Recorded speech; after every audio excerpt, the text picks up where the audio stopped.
I think France could really struggle in this game to break down Uruguay. I'm going to go for a Uruguay win there. Brazil versus Belgium, for me it's a no-brainer. I think Brazil are just solid all around the park, and I think they'll win that comfortably enough. I reckon it'll be an England-Brazil final. Now, it's a big shout, but I think England will face Brazil in the final. It might be coming home.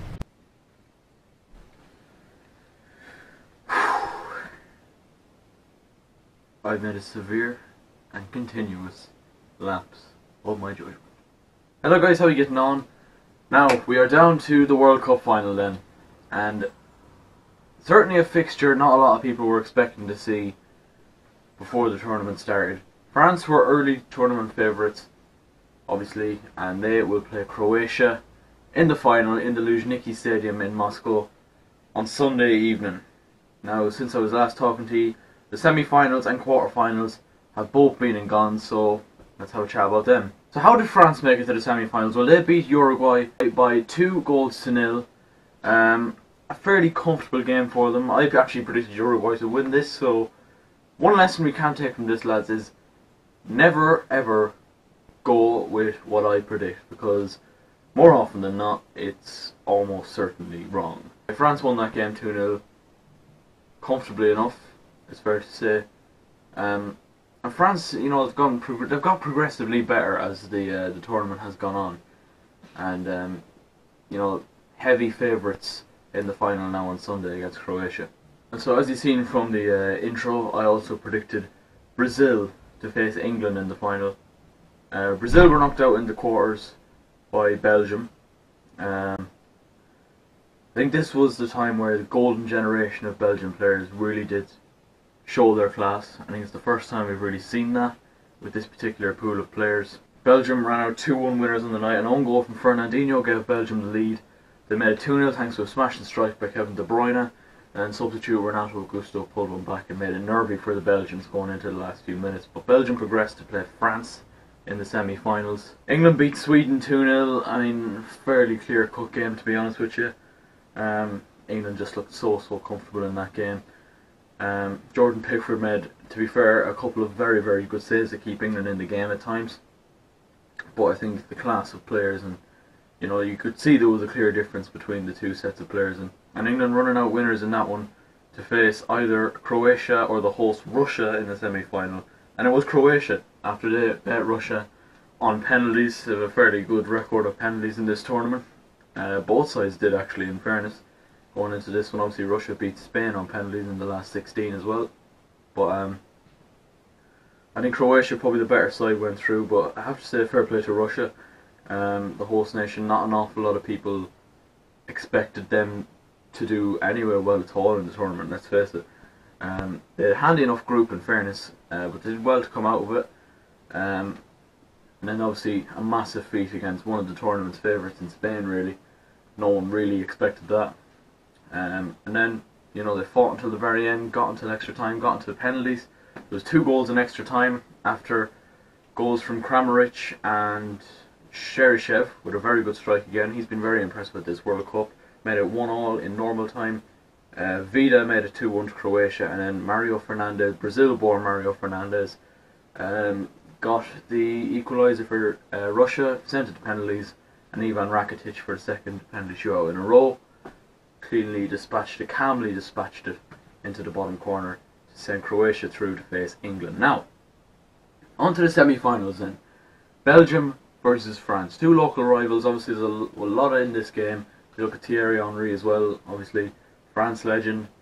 There was rumours that he turned down a role with the France squad going into this World Cup just to be with Belgium and Roberto Martinez. And France ran out 1-0 winners thanks to a second half header from Samuel Umtiti.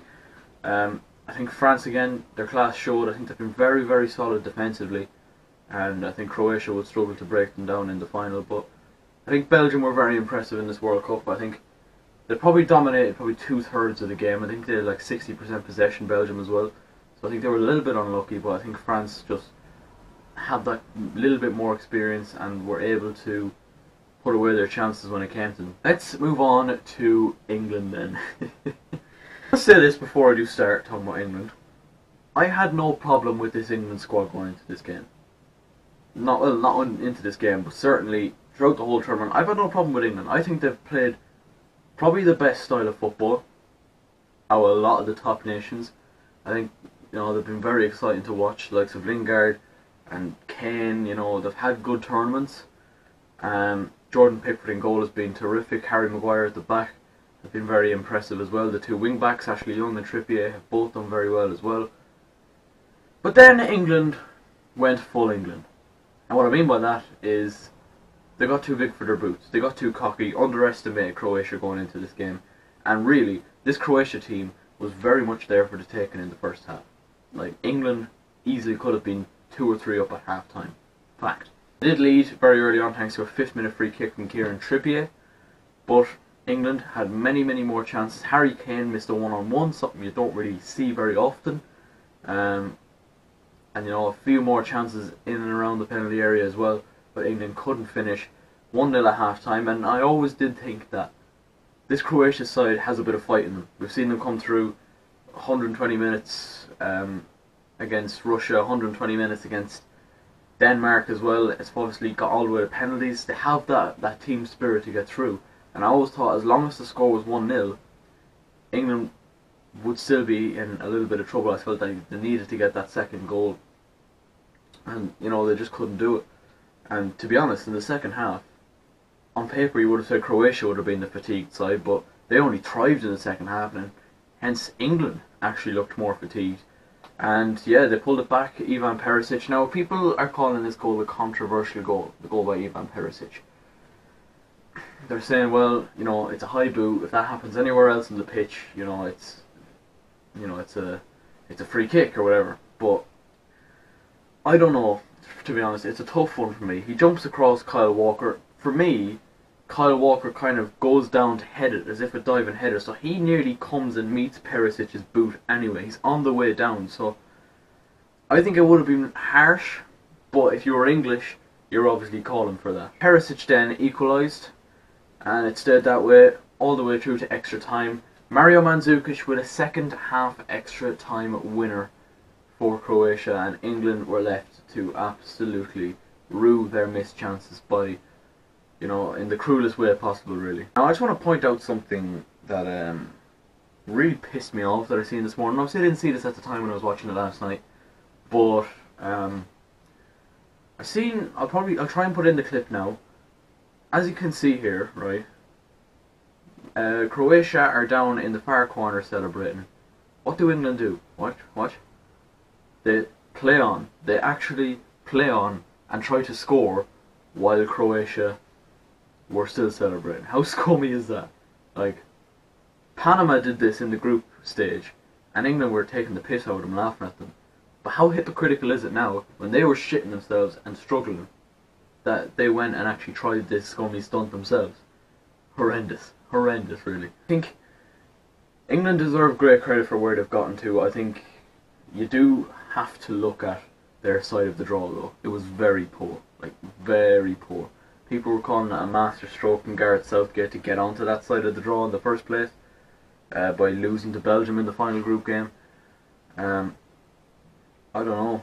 I don't think they would have made it any further if they'd gone on to Belgium's side, to be honest with you. They would have ended up facing Brazil, actually, England. I'm not sure if they would have actually beaten them. But they had a very, very easy run to the semi-final. Look at Colombia, were average enough, especially without James Rodriguez, and Sweden were piss poor, bang average as well. And Croatia, on paper, aren't the greatest side, but they have a great, great team spirit. And that's what the English players, and probably English media even more so, very much underestimated about this Croatia side. And they could cause France problems in the final.